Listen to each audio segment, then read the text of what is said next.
Bismillahirrahmanirrahim. Assalamualaikum warahmatullahi wabarakatuh. Subhanallah walhamdulillah wa la ilaha illallah wallahu akbar. Allahumma shalli ala sayyidina wa habibina wa safina Muhammad sallallahu alaihi wasallam wa ala alihi wa sahbihi ajmain amma ba'du.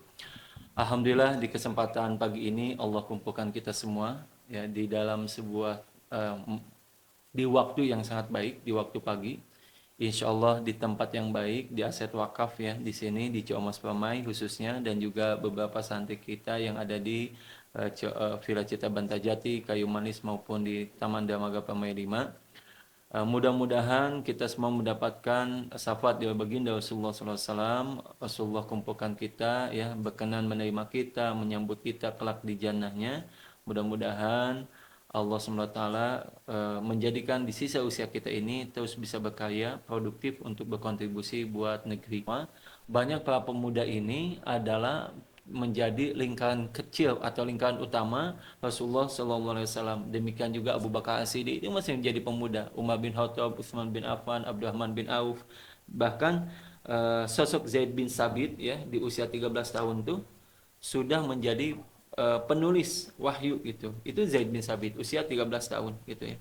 Kemudian di tahun 1845 ya, atau ada sosok yang telah membebaskan sebuah benteng yang begitu luar biasa, yaitu Mehmed II ya, tahun 29 Mei 1453. 29 Mei 1453 itu usianya berapa? 22 atau 23 tahun. Dialah dikenal dengan Muhammad Al-Fatih.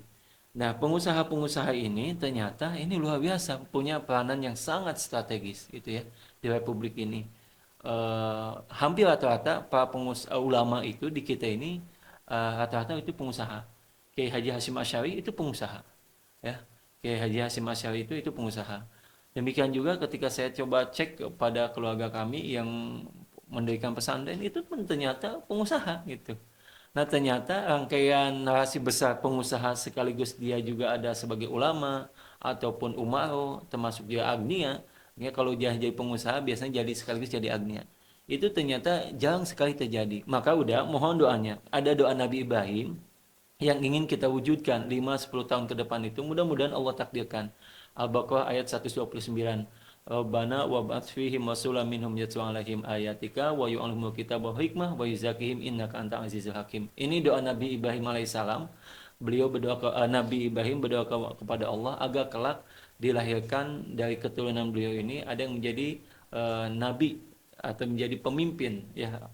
Karena nabi dan rasul itu di dalam Islam itu ada pemimpin. Nah, hingga akhirnya Allah kabulkan 2000 sampai 5000 tahun kemudian lahirlah siapa? Yaitu Rasulullah sallallahu alaihi wasallam.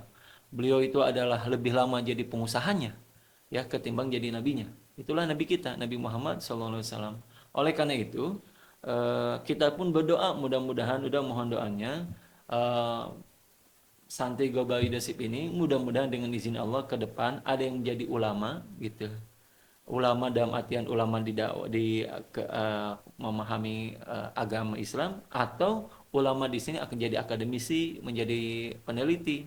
Ada yang jadi umaro, apakah dia jadi birokrat, apakah dia menjadi politisi, ya. Ada yang menjadi agnia, orang kaya lagi dermawan, ya. Jadi profesional, jadi pengusaha. Nah, inilah doa panjang kami setiap pagi itu udah mohon doanya. Demikian juga karena udah juga pembina, salah satu pembina di pesantren ini, kami selalu berdoa kepada Allah mudah-mudahan dari mulai pembina, pengurus, kemudian para donatur, demikian juga para santri ini mudah-mudahan kelak Allah jadikan ya ada yang jadi ulama umar agnia, atau kalau misalkan enggak kitanya, mudah-mudahan keturunan kitanya kelak ada yang jadi ulama level dunia, ada yang menjadi umaro pemimpin bukan hanya di Indonesia bahkan di seluruh dunia gitu ya. Apakah di setiap levelnya tentunya ada yang menjadi agnia, orang yang kaya lagi dermawan. Nah, itulah salah satu doa kami ya. Maka ditutuplah biasanya majlis ini dengan doa Nabi Ibrahim juga, Rabbi habli hukma wa alhikni bisolihin. Ya Allah, berikanlah kepada kami ilmu dan hikmah, wa alhikni bisolihin, dan pertemukan kami dengan orang yang soleh.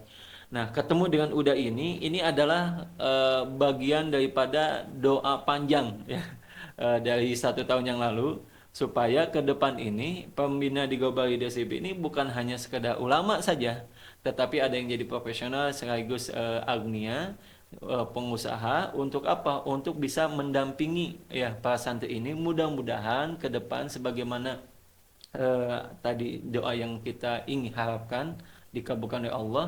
Nah, dengan adanya udah ini, mudah-mudahan berkenan untuk mendoakan khususnya, bahkan memberikan inspirasi bimbingan supaya mudah-mudahan para santri di Global Leadership ini, demikian juga di Global Planner ini ke depan mudah-mudahan menjadi orang yang bisa memberikan kontribusi yang nyata buat agama, buat bangsa, bahkan buat alma mater tercintanya. Karena di sini tidak hanya IPB, ada 2 dari Pakuan udah. Ya, jadi mudah-mudahan khususnya buat yang IPB, mudah-mudahan ke depan seperti yang udah harapkan, kelak menjadi alumni yang kompak gitu ya, yang saling mendukung, saling mensupport untuk bagaimana kita bisa maju bersama. Nah, itu mungkin sebagai pengantarnya udah. Terima kasih banyak atas kesediaan waktunya. Demikian juga kepada para santri semuanya. Mudah-mudahan kita semua bisa terus mengupgrade diri kita, belajar dari pengalaman Uda, bagaimana mengembangkan dirinya, mengembangkan bisnisnya, karirnya, keluarganya. Mudah-mudahan kita pun bisa meneladani, bahkan bisa menjadi amal jariah atas ilmu yang disampaikan oleh Uda Wanek. Terima kasih banyak. Assalamualaikum warahmatullahi wabarakatuh.